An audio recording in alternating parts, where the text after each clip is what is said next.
Hello and welcome back to the channel. My name is FPV Wine and I'm here to hopefully help some people out there.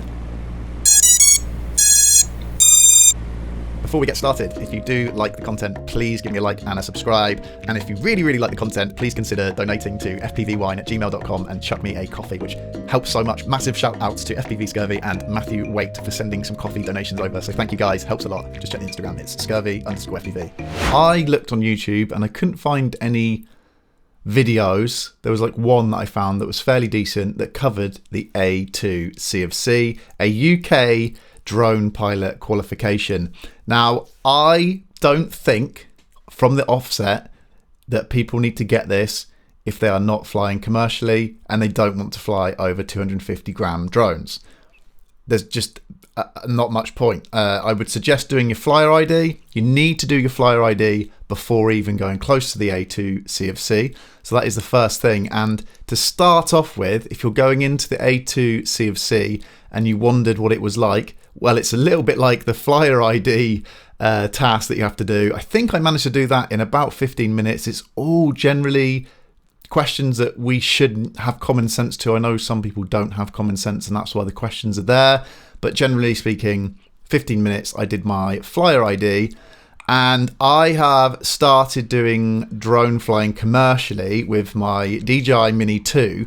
So I thought probably best to have a commercial license. I've started flying FPV and I wanted to fly FPV in built up areas legally and for commercial purposes. So it's the first thing is, do you want to fly commercially? I believe that if anything was to happen, you're in a better stead. You're in a better grounding for yourself if you have a license. Now, the other part of this is I am a member of, and this is unaffiliated, I'm a member of ukfpv.org.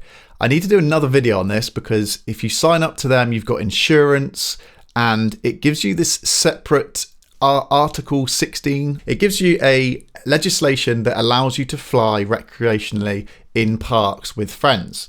And this is amazing. This is something that I didn't know and it is worthwhile doing. Get yourself signed up to fpvuk.org. Get yourself signed up to that. Get some friends, get flying in safely in recreational spaces. It's absolutely amazing. So shout outs to fpvuk.org. I bought my A2 CofC, again unaffiliated, through, I got a discount code through fpvuk.org. I got 50% off, so I've got my A2 CofC half price from UAV Academy. Again, unaffiliated, there is numerous good reviews for UAV Academy and a separate entity which was slightly more expensive, but I've heard only good things from them too. Now, UAV Academy was brilliant. I got a log on for their website. The course takes you through 3 main units to the examination. The examination is 30 questions. You get an hour and 15 minutes to do the test. Now, the 3 units, I'm bringing up on my screen now, the 3 different units that you go through in thorough detail are UAS operating principles. This covers safety legislation. The next one is meteorology. And this one, I have to say, is kind of difficult. Even for myself, I didn't know some of the questions in this and definitely a stumbling block on the examination. And the last one, UAS flight performance. Now, this covers things from, I believe, logbooks to LiPo safety. And because I'm a bit of a nerd, I know a lot about LiPo safety. So a number of these things I already did know. So if you're coming into the A2 CofC examination with absolutely no prior knowledge to drone flying, then you're gonna find this a little bit difficult. But if you're a nerd and you've been flying for years and you've finally decided to upgrade your knowledge into the A2 CofC, a lot of this you will already know because we have to know it, generally speaking, when we go out and fly. Now, I bought the syllabus from UAV Academy and in an evening I sat through each unit and I believe it probably would take 2 to 4, maybe more hours, depending on how quickly you can read and absorb information. Let's say that I did it sitting one evening with a couple of glasses of red stuff, which was kind of funny, FPV wine. Definitely a pro tip would be to Do your do your research, do your studying completely sober of any drugs or alcohol. This will definitely help. I sat through it. I did my 3 different units in an evening, probably taking around 4 hours. Very, very interesting. You go through each unit. It's got 14 topics in the first one, UAS operation principles. It's got 13 topics in meteorology, and it's got 10 topics in the UAS flight performance.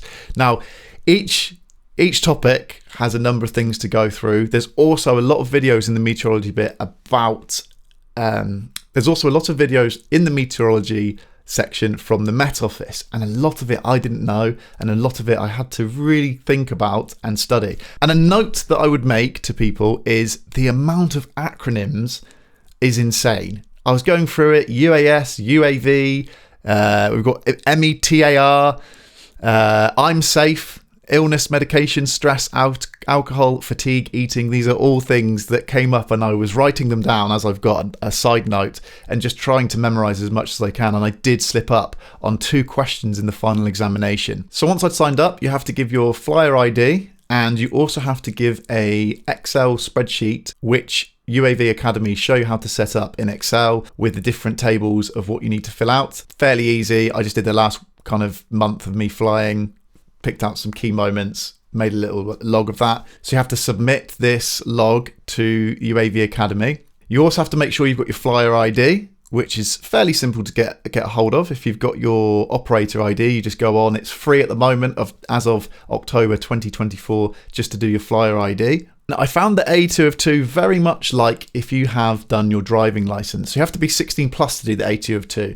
And if you've done your driving license, it's very much similar to that. It's asking you very straightforward, common sense questions, which you should be able to possibly know already and answer fairly obviously regarding safety. And I feel, I mean, they've got it set up for us human beings because we all make mistakes, but the questions are very, very straightforward and don't take a lot to understand which one is going to be the correct answer.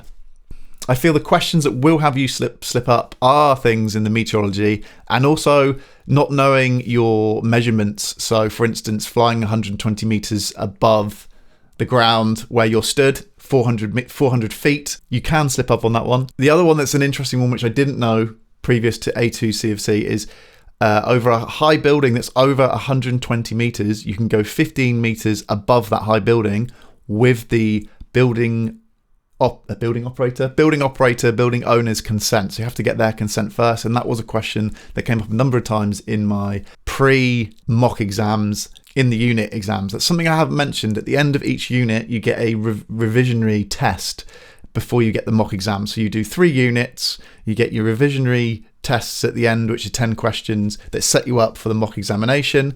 I went and did the mock examination that night, and I got 93%. And then the next day, in the morning, feeling fresh, signed up, nice and simple. It's all online now. You must make sure in the first part of the exam to show your surroundings. So I did tidy this room up a little bit.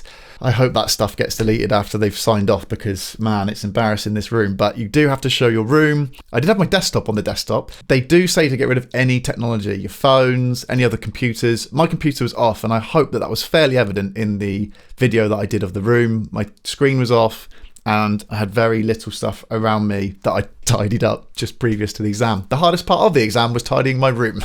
The exam allows 1 hour and 15 minutes, and maybe it's a boast, maybe it's not a boast, but I did do the exam in 12 minutes and 4 seconds. And I wasn't planning on rushing. I like to look at the question, know what I'm doing, bing bang bosh, and yeah, I did it in 12 minutes. So one of the parts of the examination is showing your room. That takes an adjudicator up to 2 days to check the next morning, and it was a Sunday morning, so shout outs to UAV Academy. They've just got to check the footage, and that is something hilarious in my exam results, is the screenshots of your concentrating face. So you have to have your webcam on, something that I hadn't mentioned, your webcam and audio. You need to make sure that you've got the system requirements to do the exam and to sit the exam, and they've got a pre-computer test before your examination, which just checks that your camera is up to scratch and your audio is. I used my MacBook M1 from 2020, which feels like yesterday, but that's 4 years ago. I've never seen my concentration face before, but there we go. So you've also got to take a photo of yourself in the examination. No smile, a bit like your passport photo in the UK. And I showed my driving license. And the questions I got wrong. One of them, really annoyed because it was a mix-up between the two. It was, what could you look at to get an overall picture of the weather for a large area over the coming days? Really, really annoyed that I didn't get this one. So you've got the options: synoptic chart, an aerometer, an aerometer, a METAR. Again, acronyms. Got to learn your acronyms. An aeronautic chart. And I unfortunately picked METAR for some reason, and it wasn't. It was a synoptic chart, so I now know that for future. And the second one I got wrong, which, English language. I feel it's more of an English language question than anything. A hazard is defined as anything which creates the risk of an accident happening. Anything is the key word in that phrase, which I got wrong. The other ones were the likelihood of an accident happening, anything which has caused an accident to happen in the past, obviously not that one, and something which increases the chances of an accident. Now, I thought it was this one, because something can be anything, but something isn't everything. So language, very important, and I managed to get that one wrong too. So my pass rate was 28 out of 30. And I believe, again, as of October 2024, you can get 23. I believe 23 is the pass mark for this examination. And if you can't, I almost feel like saying, this is an opinion, but I almost feel like saying you could probably get, most people that fly could probably get 23 out of 30 without any prior research. But I would strongly suggest going through all of it. Definitely helpful. Without even the test, knowing some of these things within meteorology and just knowing safety precautions, safety tips that even I had not really thought about, which is great. Another reason to do the A2 CofC is that information that you may not have thought about and is super, super helpful. In conclusion, do you need an A2 CofC to fly your drone? Now, I would suggest that if you're just flying, for instance, FPV, or you've got a mini under 250 grams and you're only flying recreationally, I would strongly suggest signing up to fpvuk.org to make sure you've at least got some insurance and got some cover, which will definitely help you out if there was any terrible situation to occur or a bad situation. At least then, if the police turn up, you've got some details and you're kind of covered as long as you're flying legally. Why would you get an A2 CofC? Now, I've bought one because I would like to fly within my business. I would like to fly heavier drones closer to people in built up areas, and now this gives me the opportunity into at least 2026, the beginning of 2026, to fly something like this, which is my Darwin FPV 25 with a GoPro on, under 500 grams. I can now fly this legally in built up areas. And this is something you need to know for the exam, but not over uninvolved people. And it just allows you to use this for business reasons, get better shots with a GoPro than you can with like an O3 unit. The A2 CofC gives you a better overall ability to fly slightly heavier drones near people, which is the opportunity that I wanted and needed for my business. So now I have that, have insurance, I am now covered. Unlike a lot of pilots out there that are winging it with their DJI Mini 2s, I now have a fully fledged license and insurance.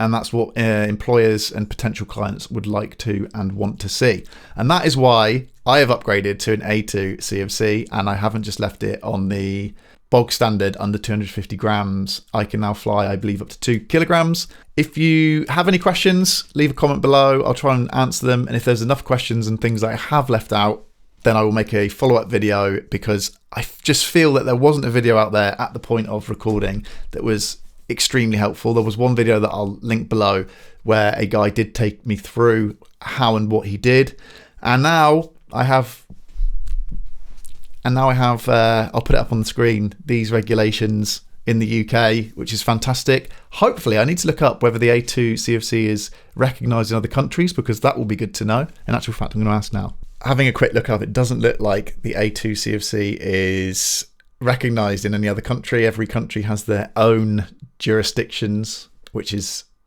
annoying, but there we go. At least you've got, as it says on ChatGPT, at least you've got proof that you have got a qualification in another country, which may help you if you're applying to a qualification in that country that you want to fly in. I hope that helped people decide whether they want to get an A2 CofC. I have future videos coming up. People have asked me about my rates. As a beginner, I've not felt like doing a video on rates, but I will do a video on my rates, what I fly, why I fly the rates in a future video. I'm going to be doing coverage of my mountain bike and trails bike FPV footage. I've managed to delete some of the footage, which is annoying, from my camera, but I've got GoPro footage, so I'll just take people through that. And also, I was amazed with the opportunity, and I needed insurance for this one, to go and fly over at the Dakota Raceway for straight liners drifting. Absolutely amazed, and thanks for the opportunity, guys, for that. So I'm gonna have a video of my drifting as well. 3 separate videos, more videos to come. Shout outs to the 700 subscribers we now have. Thank you, guys, and like I say, if you've not already, like and subscribe. See you in the next video.